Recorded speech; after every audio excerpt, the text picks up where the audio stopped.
आज का टॉपिक है प्राइम मिनिस्टर ऑफ इंडिया यानी कि भारत के प्रधानमंत्री। आपने नाम सुना होगा, वर्तमान में बहुत ही चर्चित नाम है जिनका नाम है नरेंद्र मोदी यानी कि प्राइम मिनिस्टर ऑफ इंडिया। वर्तमान में भारत के प्रधानमंत्री हैं। लगातार दूसरी बार प्रधानमंत्री बने पूर्ण बहुमत के साथ। 2014 में भी वही प्रधानमंत्री थे 2019 तक, और 2019 के बाद उनका दूसरा कार्यकाल प्रधानमंत्री के रूप में शुरू हुआ। ठीक, मैंने लास्ट क्लास में आपको काउंसिल ऑफ मिनिस्टर बता दिया था, यानी कि मंत्री परिषद कैसे काम करती है। उस मंत्री परिषद वाली आप क्लास को देखिए, वो महत्वपूर्ण है क्योंकि उसका जिक्र मैं आज भी करूंगा। देखिए, जैसे जैसे हम क्लास ले रहे हैं ना, तो क्लास का मतलब है कि भाई हम एक सीक्वेंस को फॉलो कर रहे हैं। सीक्वेंस का मतलब है कि भाई जैसे ही हमने लोकसभा, राज्यसभा, तमाम तरह के जो कानून बनाने का नियम पढ़ा या तमाम तरह के विधेयक पढ़े, तो उनका एक कनेक्शन है, ठीक है, इन क्लासों से। और जैसे हमने काउंसिल ऑफ मिनिस्टर आपको पढ़ाया, तो उसका जिक्र तो मैं करूंगा ही आज। और अब उसके बाद प्रधानमंत्री है, प्रधानमंत्री भी काउंसिल ऑफ मिनिस्टर का ही एक भाग है। तो आप पिछली क्लास को आप देखिए, लिंक आपको नीचे डिस्क्रिप्शन बॉक्स में भी मिल जाएगा, आई बटन में आपको उपलब्ध करा देंगे लिंक को। और बाकी प्ले लिस्ट में तो पड़ी हुई है सारी वीडियो, आप एक एक करके देखिए, चीज़ें आसानी से समझ में आएंगी। ठीक है, देखिए, प्राइम मिनिस्टर भारत में बहुत ही इम्पोर्टेंट पद है। हर देश की व्यवस्था अलग है शासन चलाने की। हमारे यहाँ संसदीय व्यवस्था है।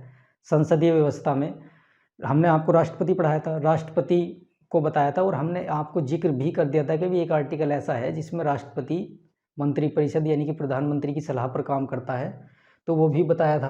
तो आज आपको एक आइडिया भी लग जाएगा कि भी प्राइम मिनिस्टर कितना ताकतवर है भारत में।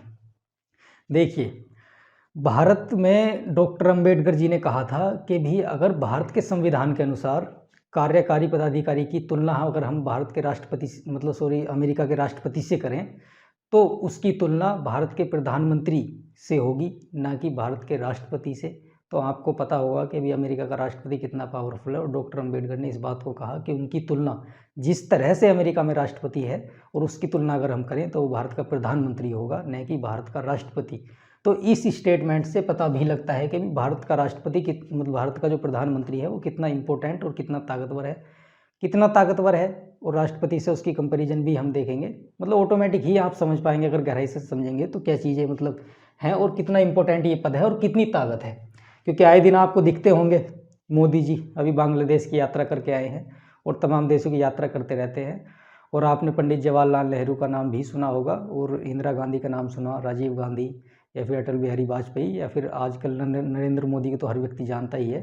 तो बहुत लोग ऐसे हैं जो जनसाधारण लोग हैं, तो वो प्राइम मिनिस्टर ऑफ इंडिया को तो जानते हैं लेकिन प्रेसिडेंट ऑफ इंडिया को नहीं जानते, क्योंकि वो चर्चा में रहता है, ताकत है, हर प्रकार के फैसले लेता है, यात्राएं करता है, मंत्रिपरिषद से मिलकर काम करता है। कैसे काम करता है, इसकी नियुक्ति कैसे होती है, ठीक है, इसकी योग्यताएं क्या हैं, इसका इंट्रोडक्शन क्या है, ये शपथ कैसे लेता है, कितने दिन तक अपने पद पर बना रह सकता है। और ये व्यक्ति यानी कि जो हमारा प्राइम मिनिस्टर ऑफ इंडिया है, भारत के जो प्रधानमंत्री हैं, वो कितनी उनकी शक्तियां हैं, किस संबंध में कौन कौन सी शक्तियां हैं, इन सारे एस्पेक्ट पर आज चर्चा करेंगे। ध्यान से समझिए, बहुत ही इंपॉर्टेंट क्लास है और ये बहुत ही इंपॉर्टेंट पद है भारत के संविधान के अनुसार, और भारत में भी, भारत की राज्य व्यवस्था में भी, क्योंकि सरकार का प्रमुख यही होता है। मैंने आपको बताया था कि भाई सरकार में क्या है कि बेसिकली सरकार के 3 भाग है, विधायिका, कार्यपालिका, न्यायपालिका। लेकिन जो कार्यपालिका है वो ही व्यवहार में सरकार है, आप ये ध्यान रखिए। आज हम इसमें क्या क्या पढ़ने वाले हैं, मैं आपको एक खाका समझा देता हूँ। पहला पॉइंट देख लीजिए। पहला पॉइंट हम समझेंगे कि भी एक इंट्रोडक्शन, यानी कि एक परिचय।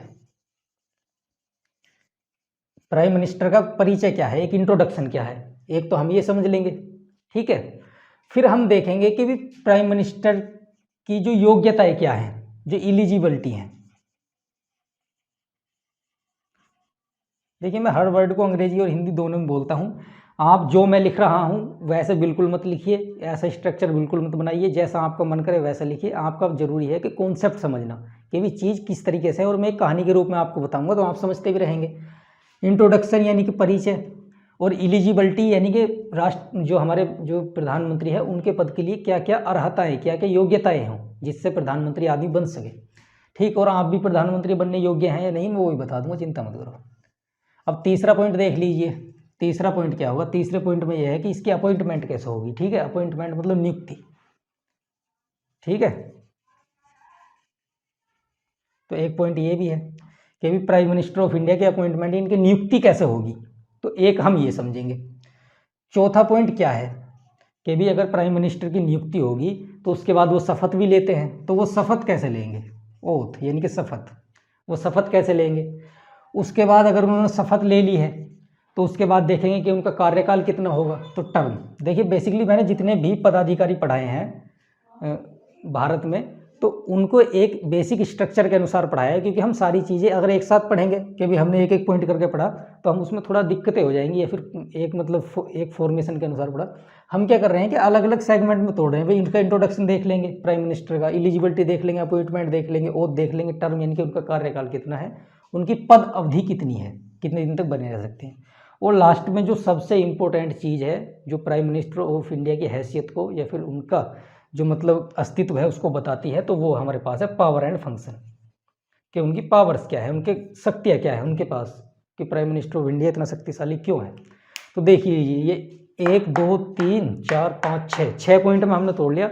6 पॉइंट में हम जो है प्राइम मिनिस्टर ऑफ इंडिया को कवर कर लेंगे। एक एक पॉइंट देखते हैं। देखो मैं आपको एक चीज़ बता दूं, इसमें प्रधानमंत्री यानी कि प्राइम मिनिस्टर ऑफ इंडिया के संबंध में अगर आपको आर्टिकल देखने हैं तो आप आर्टिकल देखिए 74 और एक आर्टिकल आप 75 देख सकते हैं। उसके अलावा भी आप कुछ आर्टिकल देख सकते हैं, जैसे आर्टिकल 77 आप देख सकते हैं।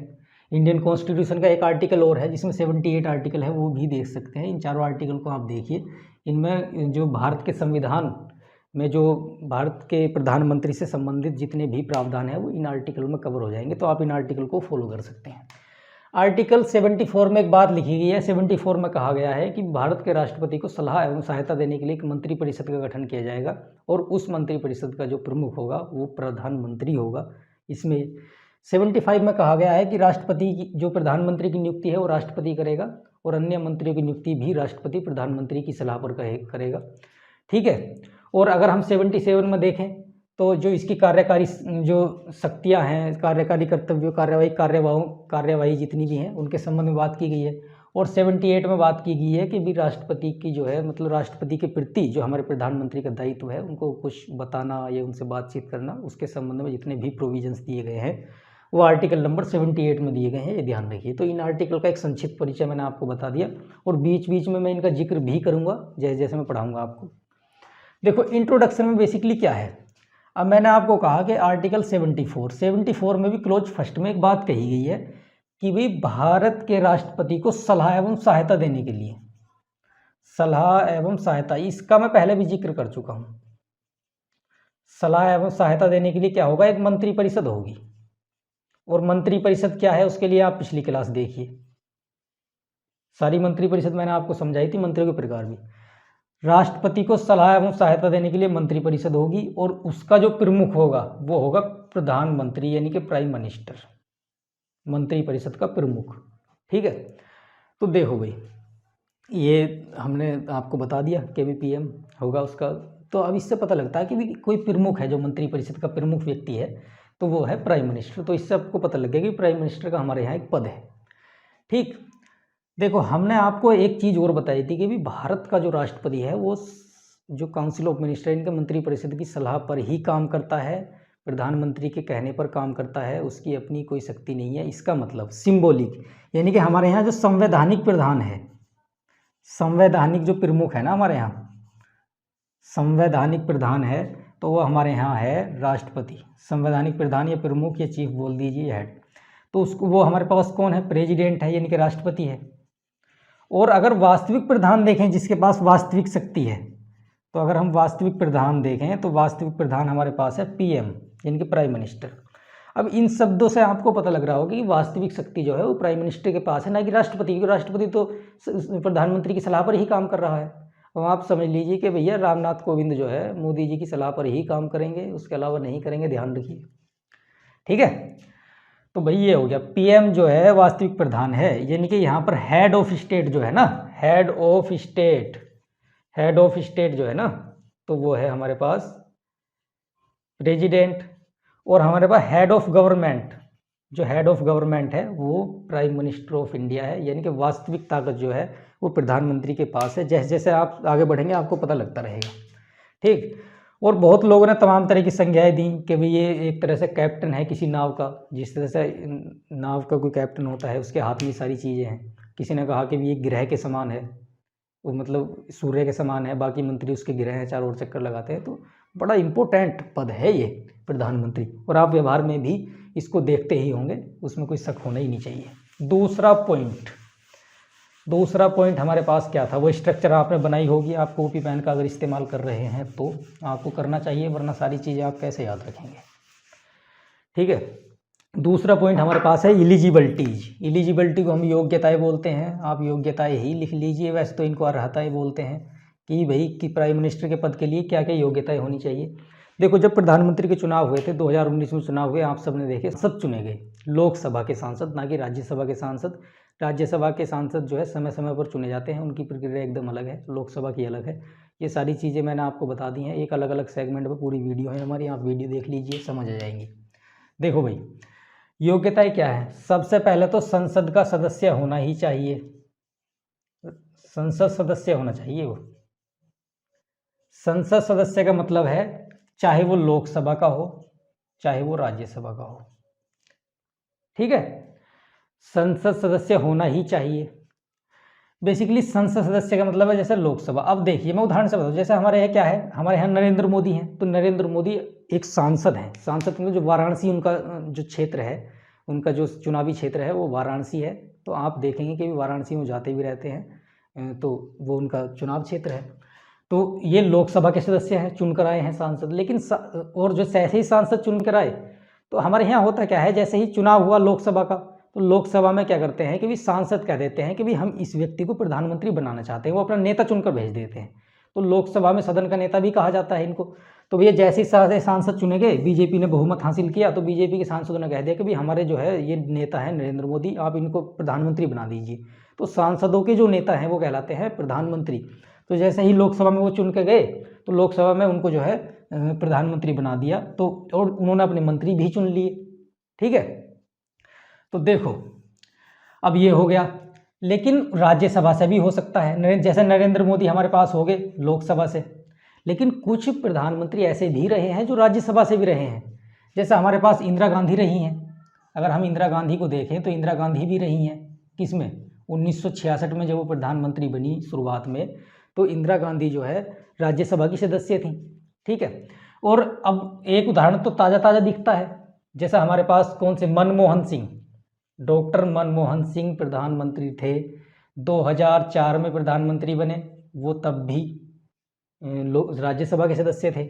और वो 2014 उसमें 2009 में बने, तब भी 2004-2009 में दोनों बार जो है राज्यसभा के सदस्य थे। तो हमारे यहाँ जो प्रधानमंत्री है वो राज्यसभा का सदस्य भी हो सकता है, लोकसभा का सदस्य भी हो सकता है। तो संसद सदस्य का मतलब है ये, मैंने आपको उदाहरण भी बता दिए, कभी क्वेश्चन में आए तो आप इनको टिक लगा दीजिएगा।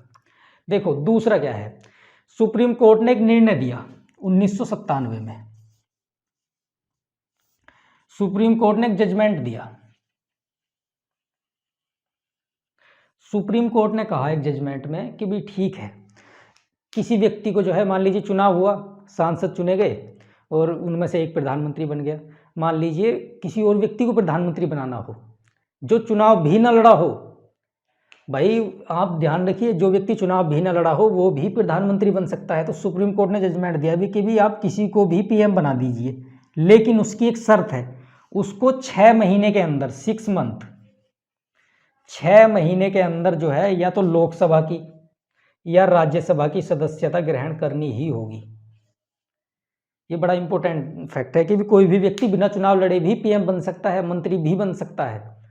बेसिकली उसको क्या होना चाहिए कि 6 महीने के अंदर अंदर जो है उसे किसी सदन का सदस्य होना ही पड़ेगा। देखिए लोकसभा में तो चुनाव होगा नहीं दोबारा, हो सकता है सीट खाली रहती है लेकिन कम चांस है, लेकिन राज्यसभा में हो सकता है। और ये मंत्री भी बन सकता है, क्योंकि खुद भी एक मंत्री हैं प्रधानमंत्री, वो मंत्री हैं लेकिन चीफ मंत्री हैं, तो चीफ नहीं सॉरी प्रधान यानी कि प्राइम मिनिस्टर हैं, वो प्राइम सबसे बड़े मंत्री हैं। तो आप समझ सकते हैं कोई मिनिस्टर भी चुना जा सकता है, अगर आप देखेंगे कोई मंत्री भी बन सकता है इसी कंडीशन में, यानी कि किसी व्यक्ति को चाहे सरकार तो मंत्री बना सकती है, लेकिन उसको 6 माह के अंदर जो है अपनी सदस्यता ग्रहण करनी होगी किसी भी सदन की, ये शर्त है। अब ऐसा उदाहरण देखने को मिलता है कि भी हमारे यहाँ जो एस जयशंकर प्रसाद हैं विदेश मंत्री बनाए गए, लेकिन उसके बाद राज्यसभा के सदस्य बने। तो ऐसे उदाहरण मिलते हैं, किसी भी व्यक्ति को डायरेक्ट मंत्री बनाया सकता है, प्रधानमंत्री भी बन सकता है। देखिए 2 योग्यताएं हैं, संसद का सदस्य होना ही चाहिए, लोकसभा का हो चाहे राज्यसभा का हो। और जो नरेंद्र मोदी को देखें, लोकसभा के सदस्य है। इतिहास में ऐसे भी उदाहरण हैं जो राज्यसभा के सदस्य रहते हुए भी प्रधानमंत्री बने, जिसमें इंदिरा गांधी 1966 में ऐसा उदाहरण है, और जिसमें डॉक्टर मनमोहन सिंह जो 10 साल प्रधानमंत्री रहे तो वो भी राज्यसभा के ही सदस्य थे। और एक कंडीशन ये है, 1997 में जजमेंट दिया सुप्रीम कोर्ट ने अपनी जजमेंट में कहा कि किसी व्यक्ति को हम डायरेक्ट पीएम बना सकते हैं बिना इलेक्शन लड़े, बशर्ते उसको 6 माह के अंदर अंदर किसी भी सदन की, चाहे वो लोकसभा हो चाहे राज्यसभा हो, उसकी सदस्यता ग्रहण करनी ही पड़ेगी, वरना उसका मंत्री पद खत्म कर दिया जाएगा, समाप्त कर दिया जाएगा।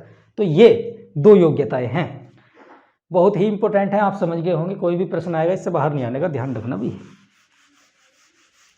देखो अब तीसरा पॉइंट आप ध्यान कर लीजिए। मैंने तीसरा पॉइंट क्या लिखवाया था? तीसरा पॉइंट लिखवाया था मैंने नियुक्ति, appointment of the prime minister of India. ठीक, तो अपॉइंटमेंट देख लेते हैं, नियुक्ति। देखो सारे पॉइंट यहीं से निकालूंगा और यहीं खत्म कर दूंगा भाई। नियुक्ति कैसे होती है? देखिए नियुक्ति करता है राष्ट्रपति, और ये चीज़ लिखी गई है 75 में। 75 के भी स्पेशली क्लोज फर्स्ट में लिखी गई। 75 में लिखा गया है कि भारत का राष्ट्रपति भारत के प्रधानमंत्री की नियुक्ति करेगा और प्रधानमंत्री की सलाह पर वो अन्य मंत्रियों की नियुक्ति करेगा। ठीक, तो अब राष्ट्रपति नियुक्ति करेगा। अब राष्ट्रपति का मतलब ये नहीं है कि वो किसी की भी नियुक्ति कर देगा। बेसिकली संसद के सदस्य बताएंगे, यानी कि लोकसभा के सदस्य बताएंगे कि भी इस नेता को हम प्रधानमंत्री बनाना चाहते हैं, तो प्रधानमंत्री की नियुक्ति हो जाएगी। इसका मतलब ये थोड़ा ही कि भी किसी की भी नियुक्ति कर देगा। तो ये मतलब है इसका, बाकी और कुछ मतलब नहीं है कि भी प्रधानमंत्री की नियुक्ति राष्ट्रपति द्वारा की जाती है, और उस व्यक्ति को वो नियुक्त करेगा जिसका लोकसभा में बहुमत है। लोकसभा में जिसका बहुमत है।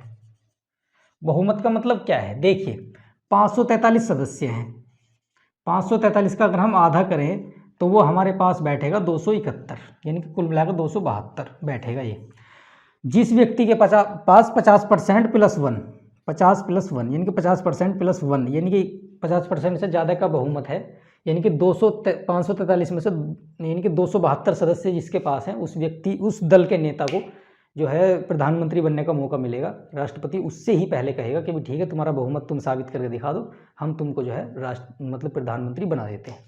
लेकिन अगर ऐसा नहीं है, एक दल को बहुमत नहीं मिला, तो दूसरे दल को आमंत्रित करेंगे। अगर कोई दूसरा दल कहता हो कि ठीक है हम जो है बहुमत साबित करके दिखा देंगे, वो कीजिए। ठीक है, अब क्या होगा कि अगर ऐसा भी नहीं है तो कुछ गठबंधन रहते हैं, गठबंधन अगर कुछ रहते हैं, ठीक है, तो अब जो एलियंस रहते हैं तो गठबंधन वाले को कह देगा प्रधानमंत्री, वो राष्ट्रपति के भी ठीक है, आप गठबंधन वाले नेताओं को बुलाइए, अगर ये भी अपना जो है बहुमत साबित करके दिखा देते हैं तो ठीक है, हम इनको जो है प्राइम मिनिस्टर बना देते हैं।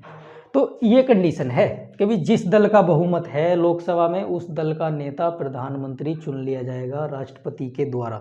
तो इसकी नियुक्ति होती है, ना कि चुनाव। चुनाव में क्या होता है, हम डायरेक्ट इलेक्शन करते हैं, हमारे चुने हुए प्रतिनिधि सांसद प्रधानमंत्री को चुनते हैं। जब कोई व्यक्ति किसी को डायरेक्ट उठा के किसी पद पर बैठा लेता है तो उसको हम नियुक्ति बोलते हैं, अपॉइंटमेंट कर दिया है। चुनाव में जनता भागीदारी करती है, प्रधानमंत्री के इलेक्शन में भी वैसे ही जनता भागीदारी करती है। लेकिन सांसद कहते हैं कि भी हम प्राइम मिनिस्टर नहीं चुनते, हम चुनते हैं लोकसभा के सदस्य। ठीक है, लोकसभा के सदस्य चुनते हैं, वो सदस्य मिलकर हमारे एक नियुक्ति के रूप में प्राइम मिनिस्टर ऑफ इंडिया को चुनते हैं, जैसे नरेंद्र मोदी को चुना गया। ठीक, ये समझ आ गया आपको। अब आप देख लीजिए चौथा, ये तो कितना पॉइंट हो गया हमारा, तीसरा पॉइंट हो गया। अब चौथा पॉइंट आप देख लीजिए। चौथे पॉइंट में कहा था कि भाई अगर प्रधानमंत्री की क्या होगी, नियुक्ति होगी तो वो शपथ भी लेंगे। देखो भाई, अब शपथ, हमारे प्रधानमंत्री जी शपथ कैसे लेते हैं? शपथ कौन दिलाता? राष्ट्रपति।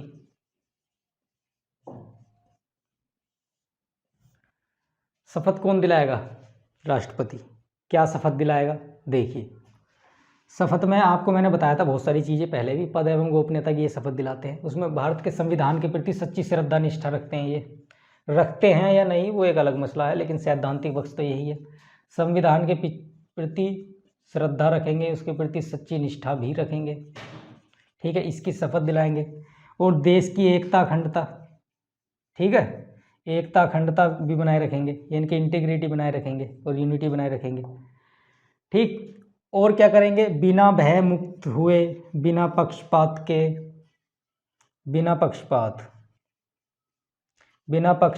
के कार्य करेंगे। अपने जो पद की जो कार्य है, अपने दायित्वों का निर्वहन करेंगे और संविधान के अनुसार काम करेंगे। भाई ठीक है, संविधान को सबसे ऊपर मानेंगे, इसके अनुसार ही काम करेंगे, ये कहते हैं। हमारे प्रधानमंत्री कहते हैं कि ठीक है भाई, मैं जो है संविधान की शपथ लेता हूँ और अपनी सच्ची श्रद्धा से काम करूँगा, निष्ठा से काम करूँगा, ईमानदारी से जनता की सेवा करूँगा, संविधान के अनुसार काम करूँगा और बिना भयमुक्त के, बिना पक्षपात के अपने कर्तव्यों का निर्वहन करूँगा और संविधान के प्रति तो कार्य करूँगा ही और देश की एकता अखंडता के लिए सच्ची श्रद्धा से काम करता रहूँगा, उस पर आँच नहीं आने दूंगा। ये सारी चीज़ें हमारे प्रधानमंत्री अपनी शपथ के दौरान बोलते हैं। सही है। अब शपथ के बाद क्या होगा? शपथ के बाद होगा कि भी कार्यकाल कितना प्राइम मिनिस्टर का, कार्यकाल समझ लीजिए, छोटे छोटे पॉइंट हैं, इनमें सारी चीज़ें कवर हो जाएंगी। कार्यकाल, टर्म कितनी है? देखिए कार्यकाल में क्या है, कार्यकाल में बेसिकली क्या है, कार्यकाल होता है 5 वर्ष का सामान्य स्थिति में, जैसे ही चुना गया 5 वर्ष, लेकिन वो चाहे तो अपना इस्तीफा भी दे सकते हैं, अब उन्होंने रिजाइन भी कर सकते हैं। रिजाइन, इस्तीफा दे दिया उन्होंने, इस्तीफा किसे देंगे? प्रेसिडेंट को, यानी कि राष्ट्रपति को इस्तीफा देंगे, राष्ट्रपति को इस्तीफा दे देंगे। ठीक, अब राष्ट्रपति को इस्तीफा दे दिया, फिर उनका पद खाली हो जाएगा। मान लीजिए उन्होंने इस्तीफा दे दिया या फिर उनकी डेथ हो गई, डेथ होगी तो राष्ट्रपति का पद, उसका प्रधानमंत्री का पद खाली हो गया। डेथ भी नहीं होगी तो उनको मतलब एक तरह से समाप्त भी हो सकता है उनका पद। एक तरह से समाप्त कैसे हो सकता है कि अगर वो विश्वास खो दें अपना। देखिए एक तरीके से मान लीजिए अगर नो कॉन्फिडेंस मोशन, एक अविश्वास प्रस्ताव होता है, उसका मतलब है कि वो विपक्षी दल द्वारा लाया जाता है कि भी मान लीजिए ऐसी स्थिति आ गई कि बहुमत खो दिया प्रधानमंत्री ने लोकसभा में, यानी कि 272 सांसद नहीं रहे, कम सांसद हो गए, तो फिर क्या कहेंगे? राष्ट्रपति कहेंगे कि भी ठीक है, आपका बहुमत नहीं, हम देख पा रहे पूरा बहुमत नहीं है, तो आप एक बहुमत साबित करके दिखाइए, और उनको समय दिया जाएगा एक। और अगर वो अपना बहुमत साबित नहीं कर पाए तो सरकार गिर जाएगी। प्राइम मिनिस्टर जैसे ही अपना पद मतलब त्यागेंगे तो सरकार गिर जाएगी। ठीक है, इस स्थिति में भी उनका पद जो है खाली हो सकता है। इसको नो कॉन्फिडेंस मोशन बोल सकते हैं। फिर उनको जो है कॉन्फिडेंस मोशन लाना होगा, उसके तहत ये विश्वास दिलाना होगा सदन को कि भी हमारे सदस्य पूरे हैं सरकार चलाने के लिए, इनकी 272 या उससे अधिक हैं। अगर ऐसा नहीं है तो प्रधानमंत्री का पद खाली हो जाएगा। 5 वर्ष हो सकता है, रिजाइन दे सकते हैं, डेथ हो सकती है उनकी, उनका जो है विश्वास खत्म हो सकता है लोकसभा में। ठीक है जी, ये हो गया। अब सबसे इम्पोर्टेंट चीज़ देख लीजिए प्रधानमंत्री के बारे में। ये तो हमने बताया उनका सैद्धांतिक पक्ष कि भी किस तरह से चुने जाते हैं, कार्यकाल कितना है क्या। अब शक्तियाँ देख लीजिए। देखो शक्तियाँ पढ़ाऊँगा मैं, एक ही बार में सारी शक्तियाँ बताता हूँ आपको। शक्तियाँ यानी कि पावर्स एंड फंक्शन। एक तो हम देखेंगे पावर किसके, कि भी पावर जो है मंत्रिपरिषद के संदर्भ में, मंत्रिपरिषद के संबंध में, ये संदर्भ में लिख दीजिए। मंत्रिपरिषद के संबंध में क्या क्या पावर है। ठीक, एक पावर में देख लूंगा उनकी, राष्ट्रपति के संबंध में क्या पावर है उनकी। ठीक है जी, और एक मैं देख लूंगा उनकी पावर, राष्ट्रपति के संबंध में पावर देख लूंगा, और एक मैं देख लूंगा उनकी पावर लोकसभा के संदर्भ में, यानी कि संसद। संसद लिख लीजिए, संसद संबंध में। ठीक है, संसद के संबंध में। तो 3 तरह की मैं उनकी पावर देखूंगा। देखो कैसे कैसे हम इनको एक्सप्लेन करते हैं। देखिए आर्टिकल 75 मैंने आपको बताया, 75 की क्लोज फर्स्ट में लिखा गया है कि भारत का राष्ट्रपति प्रधानमंत्री की नियुक्ति करेगा, लेकिन भारत का राष्ट्रपति मंत्रियों की भी नियुक्ति करेगा, लेकिन प्रधानमंत्री के कहने पर। तो आप इससे आइडिया लगा सकते हैं कि भी कोई भी व्यक्ति अगर मंत्री बनता है, कोई भी व्यक्ति अगर मंत्री बनता है तो वो प्रधानमंत्री के कहने, नरेंद्र मोदी कहेंगे ठीक है भी इस व्यक्ति को ये वाला मंत्री बना दो, तो राष्ट्रपति महोदय बना देंगे। किसी को ये वाला विभाग दे दो, दे देंगे। किसी का विभाग खत्म कर दो तो वो कर देंगे। देखिए राष्ट्रपति को सिफारिश करते हैं पीएम के भी इस व्यक्ति को मंत्री बनाया जाए, तो क्या करते हैं किसी भी व्यक्ति को मंत्री बना सकते हैं, राष्ट्रपति से बनवा सकते हैं मंत्री। बेसिकली वो चाहेंगे तभी बनेगा। तो यहाँ ताकत आप देख लीजिए, किसी व्यक्ति को मंत्री बना सकते हैं, उसको मंत्रालय दे सकते हैं कोई सा भी, उसे मंत्रालय दे भी सकते हैं और मंत्रालय छीन भी सकते हैं उससे, उसके जो है परिवर्तन कर सकते हैं मंत्रालय में। ठीक है जी, मंत्रालय में परिवर्तन भी कर सकते हैं और उसको मंत्रालय दे भी सकते हैं, और किसी मंत्री का इस्तीफा भी ले सकते हैं। किसी मंत्री का, आप कॉन्सेप्ट समझ लीजिए, अपनी भाषा में लिख लीजिए। किसी को मंत्री बना सकते हैं, उसे मंत्रालय भी बांट सकते हैं। किसी को वित्त मंत्रालय दे दिया, निर्मला सीतारमण जी को वित्त मंत्रालय दे दिया। ठीक है, एस जयशंकर प्रसाद को दे दिया विदेश मंत्रालय, राजनाथ सिंह को रक्षा मंत्रालय दे दिया, किसी को कुछ दे दिया। इस तरह से उनके मंत्रालय को छीन भी सकते हैं, उनसे कभी भी इस्तीफा भी मांग सकते हैं, उनके कार्यों की समीक्षा भी कर सकते हैं। ठीक है। और अगर प्रधानमंत्री खुद इस्तीफा दे दें, अगर खुद उन्होंने इस्तीफा दे दिया, सरकार गिर गई, अगर उन्होंने इस्तीफा दिया, जैसे ही उन्होंने इस्तीफा दिया तो भैया मंत्रिपरिषद, क्योंकि ये सारे मंत्री तो मंत्रिपरिषद बनाते हैं मिलकर, तो सारे मंत्री अपने आप खत्म हो जाएंगे, तो मंत्रिपरिषद जो है वो हो जाएगी समाप्त। यानी कि अब आप समझ गए होंगे कि मंत्रिपरिषद जो है प्रधानमंत्री पर ही टिकी हुई है, जैसे ही प्रधानमंत्री ने इस्तीफा दिया तो मंत्रिपरिषद जो है समाप्त हो जाएगी।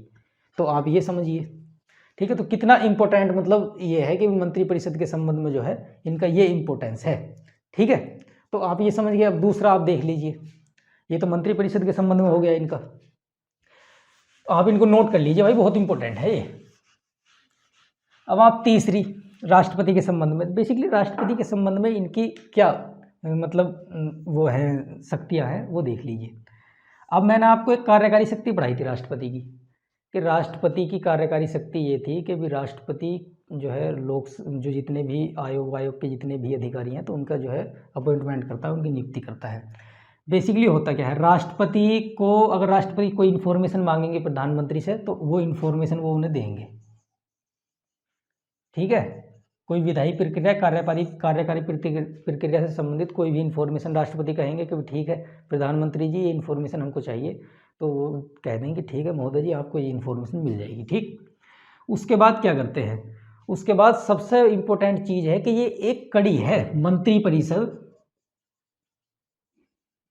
मंत्रिपरिषद वर्सेस जो हमारे पास क्या है, ये प्रेसिडेंट है। अगर हम राष्ट्रपति और मंत्रिपरिषद को देखें तो इनके मंत्रियों के राष्ट्रपति के बीच की एक कड़ी है। प्रधानमंत्री कड़ी का मतलब पुल की तरह कार्य करता है। भाई अगर राष्ट्रपति से कोई भी बात कहनी है तो वो जो है खुद प्रधानमंत्री कहेंगे, मंत्रियों का उसमें ज़्यादा इतना कोई है नहीं, क्योंकि हेड है ना मंत्रिपरिषद का, भी मंत्रिपरिषद का मालिक है, वो मुखिया है, ठीक है। तो अब ये कहेंगे, लेकिन अब क्या करता है कि प्रधानमंत्री की आप हैसियत यहाँ पर देखिए कि प्रधानमंत्री जितने भी आयोग के अध्यक्ष हैं उनकी अध्यक्ष या उनके जो है सदस्य हैं उनकी क्या कराता है, नियुक्ति कराता है राष्ट्रपति से कह के। जिस नाम की सिफारिश प्रधानमंत्री कर देंगे उनकी ही नियुक्ति हो जाएगी। जैसे देखिए चीफ इलेक्शन कमिश्नर यानी कि मुख्य चुनाव आयुक्त, उनकी नियुक्ति कौन कराता है, प्रधानमंत्री राष्ट्रपति से सिफारिश करके। और जो दूसरे इलेक्शन कमिश्नर हैं उनकी नियुक्ति भी कराता है। यूपीएससी के जितने भी सदस्य हैं उनकी नियुक्ति भी प्रधानमंत्री कराता है सिफारिश करके, ठीक है। फाइनेंस कमीशन यानी कि वित्त आयोग, देखिए आप लिखते रहिए इनको जो मैं बोल रहा हूँ, आप पॉज करके वीडियो देख लीजिए। वित्त आयोग के जो अध्यक्ष हैं या फिर उनके सदस्य हैं उनकी नियुक्ति भी ये कराते हैं, ठीक है जी। और अटॉर्नी जनरल उनकी नियुक्ति भी प्रधानमंत्री कराता है। CAG, controller and auditor general of India, Bharat का महानियंत्रक लेखा परीक्षक, उनकी नियुक्ति ये कराते हैं। जो अटॉर्नी जनरल उनकी नियुक्ति ये कराते हैं, ठीक है। और तमाम तरह के जो हमारे पास जो दूसरी जाति के लिए ये मतलब जो पिछड़ी जातियों के लिए जितने भी आयोग हैं उनकी नियुक्ति भी यही कराते हैं। तो आप इससे जो है इनकी ताकत का अंदाज़ा लगा सकते हैं कि ये क्या करते हैं, ठीक। तो दो तरह की चीज़ें तो हमने बता दी आपको। अब तीसरा आप देख लीजिए, और भी पॉइंट आप ऐड कर सकते हैं। मंत्रिपरिषद के प्रमुख तो ये होते ही हैं। देखिए भी संसद के संबंध में आप देख लीजिए, बेसिकली ब्लैक कलर के मार्कर से लिखते हैं, ये लिखिए। संसद के संबंध में इनकी क्या क्या शक्तियाँ हैं। सबसे पहली बात है हाउस के नेता हैं, ठीक है, लोकसभा के नेता। देखिए हाउस ऑफ लीडर का मतलब होता है कि लोकसभा के नेता वही होता है जिसे मतलब जैसे प्रधानमंत्री अगर लोकसभा से है तो वो लोकसभा का नेता कहलाएगा, अगर प्रधानमंत्री राज्यसभा से है तो वो राज्यसभा का नेता कहलाएगा। ये ध्यान रखिए, हर हाउस में अपना लीडर होता है।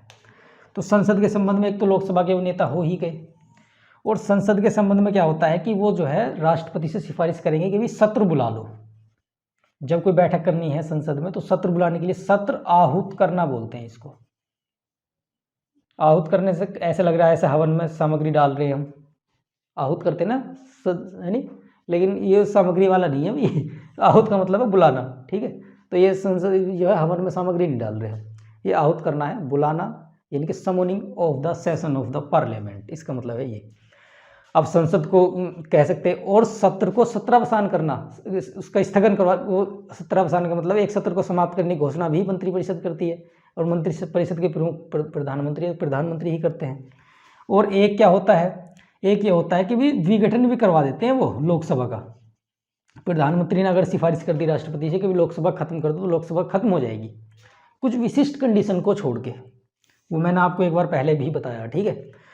तो अब ये विघटन भी करवा सकते हैं। और वो क्या करते हैं कि पटल पर रिपोर्ट्स संसद के सामने जो है ना, संसद के दोनों सदनों में, इनके लोकसभा और राज्यसभा में जो तमाम तरह की रिपोर्ट्स हैं, जो वित्त आयोग की रिपोर्ट है या SC/ST कमीशंस की रिपोर्ट हैं, और भी तमाम तरह की महिलाओं से संबंधित रिपोर्ट हैं, जो हमारे पास NCW है, यानी कि नेशनल कमीशन फॉर वुमेन, राष्ट्रीय महिला आयोग की रिपोर्ट जो है वो संसद के पटल पर, यानी कि संसद के सामने रखवाते हैं, जिस पर चर्चा होती है। तो ये सारे कार्य जो है प्राइम मिनिस्टर करते हैं। तो आप इससे आइडिया लगा लेंगे कि प्राइम मिनिस्टर का इंपॉर्टेंट पद तो है ही, और भी शक्तियां हैं। जैसा हमारे पास प्राइम मिनिस्टर क्या होता है, नीति आयोग, जो जिसका नाम अब चेंज कर दिया गया है, पहले तो योजना आयोग था, उसके अध्यक्ष भी होते हैं। और भी बहुत सारी परिषद हैं, उनके अध्यक्ष होते हैं। तमाम तरह के रोल ये निभाते हैं। विदेश नीति में इनका बहुत सारा इंपॉर्टेंस है, क्योंकि विदेश नीति में मेन जो मुख्य भूमिका यही निभाते हैं। तो आप देखते होंगे तमाम तरह के देशों की यात्राएं करते हैं। तो ये चीज़ें हैं भाई। देखो, सारे एस्पेक्ट में हमने प्राइम मिनिस्टर ऑफ इंडिया को जो है कवर कर लिया है। बहुत ही इंपॉर्टेंट पद है, आप इसको ध्यान से पढ़िए, और इससे बहुत सारे क्वेश्चन के लगभग सारे क्वेश्चन आपके कंप्लीट हो जाएंगे, और बहुत ही क्लियरिटी वाला कंसेप्ट आपको समझने को मिलेगा। तो ठीक है, ये रह गया। हमारी कार्यपालिका चल रही है, कार्यपालिका में एक आध टॉपिक और रहा है, उसके बाद आपको लास्ट टॉपिक मिल जाएगा कुछ दिन बाद। तो आप देखते रहिए वीडियोज़, और कमेंट करके बताइए किस तरह का रेस्पॉन्स है। बाकी मिलते हैं आप लोगों से नेक्स्ट वीडियो के साथ। Thank you.